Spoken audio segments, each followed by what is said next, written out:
This video is brought to you by Miniature Market. Thousands of board games, miniatures, and paints, discount prices at miniaturemarket.com.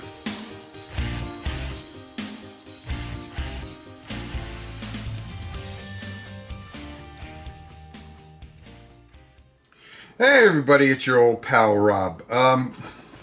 Today it's a little different, and I wanted to talk about some things because recently I've been working on some things for the channel. Infinity Code 1 Operation Crimson Stone. So I wanted to try to paint these guys up, but I needed some paint. And the funny thing about it is, I went up to my local store and I picked up 20 paints, and it was almost close to $200. $200 for contrast. I mean, contrasts are almost $9 a piece, and I wonder, which brings this up in this whole conversation, is it getting to the point where we're, the hobby is getting so expensive that it almost prices people out from painting or even enjoying the hobby with how expensive. I mean, we went through, we talked extensively about Onslaught, how at retail it was $140 for virtually nothing.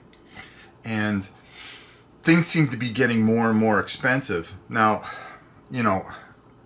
Citadel paints have always been expensive, and the cost of living rises when everything else rises, and then you factor in all this other stuff.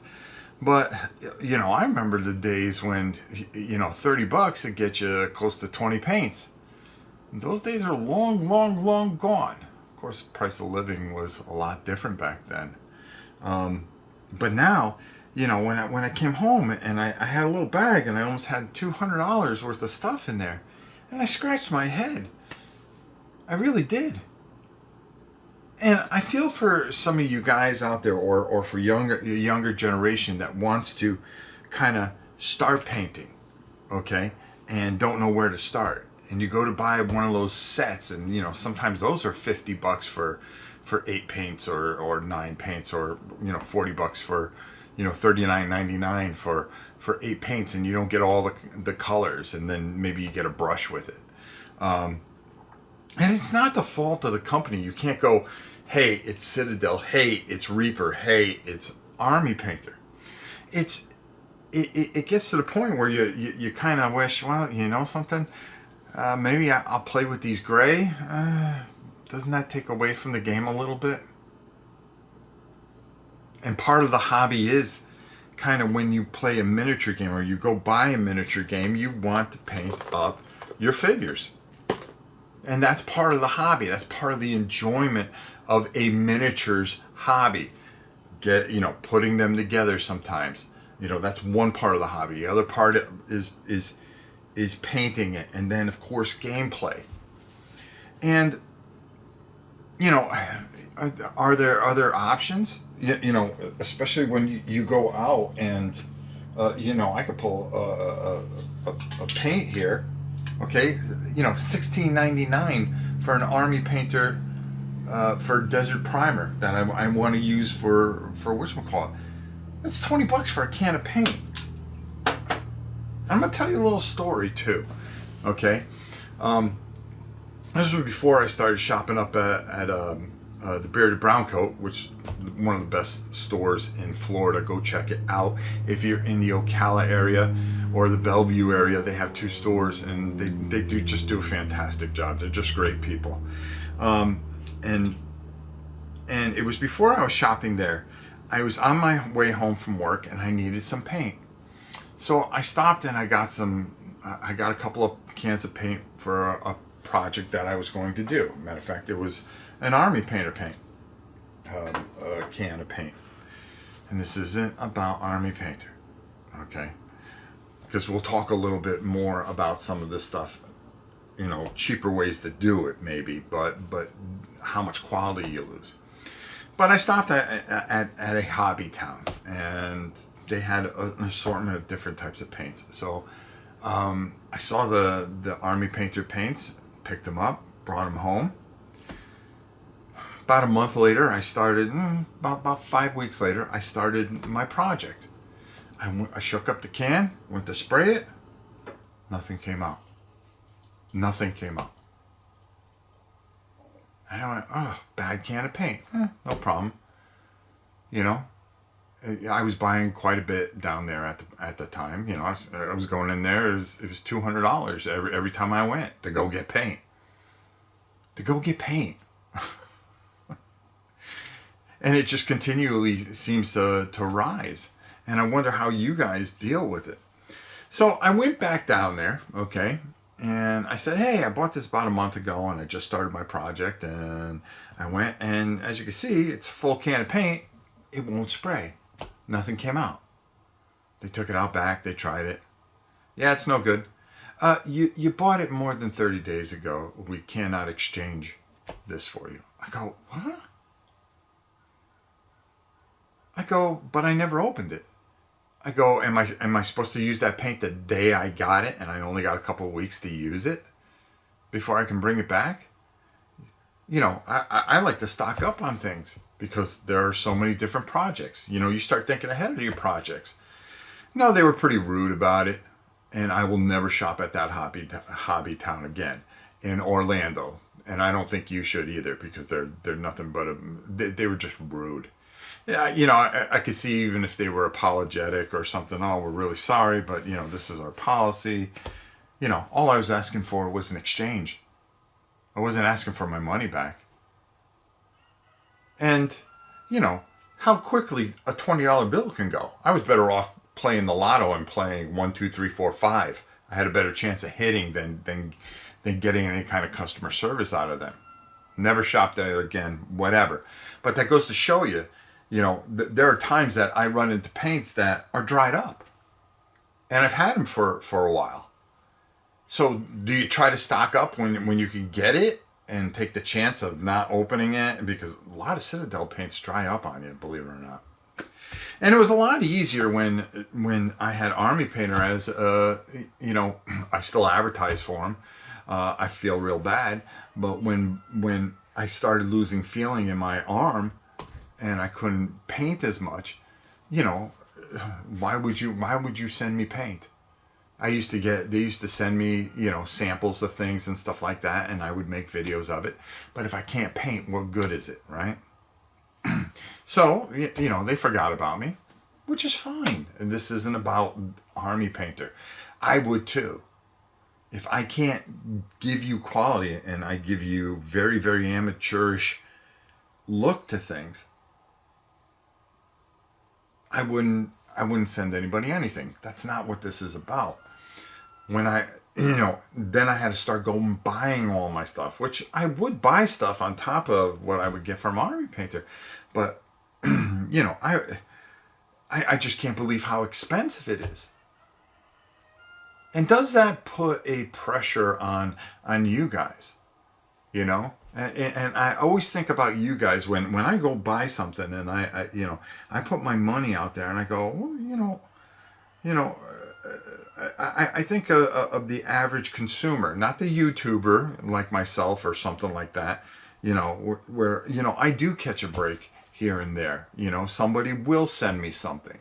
Someone will say, hey, Rob, can you take a look at this or sample this or this, that, and the other? Okay, all right, thank you. And it does help.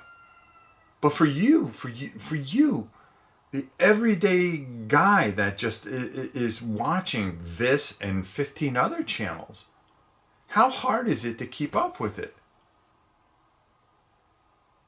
How hard is it to go out and buy all those paints? You know, you look at some of the bigger YouTube channels that, thank God, you know, that do some beautiful, beautiful art. You know, the Goober Towns, the Ninja Guy, Cilantro, you know, those type of channels. I mean, you can name 1,000 of them, and I'm not going to, okay? But, here's something that inspires people to paint. And for people, you know, for young kids nowadays, you know, that want to do something instead of being stuck in front of a TV and use some of that gray matter in their heads, How can they afford to do that? Granted, a video game is $60, but what would $60 in paints get you? That doesn't even get you the models. Okay, some kids get one video game, every 4 months, and they play it into the ground. Others, 3 or 4. But how do you adjust to that? How do you overcome that? Do you go to a Hobby Lobby and get those Apple paints, which are garbage? And maybe spray over it, or do you go? They have another tier which is like $1.99, and I think they even jack that up a bit. Then you got to get paint. I mean paintbrushes. Things that if you want to hold your water. Mediums and stuff like that, and sealers, especially if you're going to use a cheaper paint.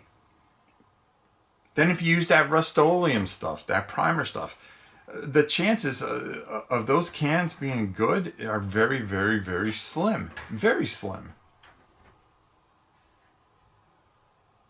I mean, extremely slim, because I've run into it where it spits out a certain way, and then the primer ruins the entire. It makes it like a sandy consistency when you use cheaper primers. I force myself to go get the Army Painters or the Citadels because they're more consistent. I don't have problems with them, and I've tried to find other ways around. I'll wait for a sale at Hobby Lobby to go get my brushes, where it's 50% off. Instead of paying $8, I'll get a cheap pack of brushes for $8, which will come down to $4. Try to find certain ways to cut corners and stuff like that, just to stay in the game. And that's not even buying the miniatures and stuff like that. That's not even buying the miniatures and stuff like that. And it becomes this thing where you kind of, when you're supplementing when you're trying to add to the hobby and trying to get all facets out of the hobby, that when one part of it becomes skewed and overpriced, does it take away from things? Does it go, oh, man, you know what? I'm not going to paint these, but I'm going to play this game because I really want to play this game, and does it take away from the experience? Because part of it is painting things up. I mean, I know for a fact that I was excited to really get this painted up, and and as I learned more about the game, how excited I was to do with the Infinity, and of course I got tons of stuff that I'm painting for Cav and stuff like that. And it takes resources to get those things painted up. Not only is it associated with the cost of buying the game, but now you're adding another factor in there. And does it price certain people out? Does it price more of these kids or the future of these miniature games out of the fact to be able to play some of these things? Are they going to get more out of a video game than they would? I got these paints. I want to paint this one game. It's going to cost me this much. Maybe I just want to paint this one game. Maybe I just want to play this one game. I'm going to open up these paints, and then they're going to start to dry out. I mean, of course, there's ways to preserve them, and you do have some things that just dry out just because they dry out. But I keep all my stuff in environmentally safe. It's not hot, it's not cold, it's not anything. It's just an even temperature, and I have things dry out. It's just sometimes you run into a couple bad paints, especially from Citadel, it seems. But I wonder how you guys feel. Is this becoming very concerning, where it's very expensive to enjoy the hobby. And again, when you watch some of these fantastic channels and all the different types of paints and mediums and this and that and stuff like that, I seen one guy actually use the acrylic tubes that you use to paint on canvas, and I went, oh, that's interesting. But you go take a look at those. Those are $70 a tube. You're going to get a ton of paint out of it. But boy, if you go to get a whole bunch of colors and then you got to try to, get a color wheel and start matching up, that's a whole nother hobby into itself. Maybe. But it seems like things just keep continually just go up and up and up. And I was just blown away by how much I spent and how little I got. Especially with contrast paints where they're supposed to help make things go faster. For somebody like me that paints so much stuff, and I want to get things to the table to show you guys, because number one, it looks better, and number two, I go through a thing where I kind of suffer through with my arm and stuff like that. So I really wonder what you feel about that, and I look forward to what you have to say in the comments. And until next time, it's your old pal Rob. We'll see you soon, everybody.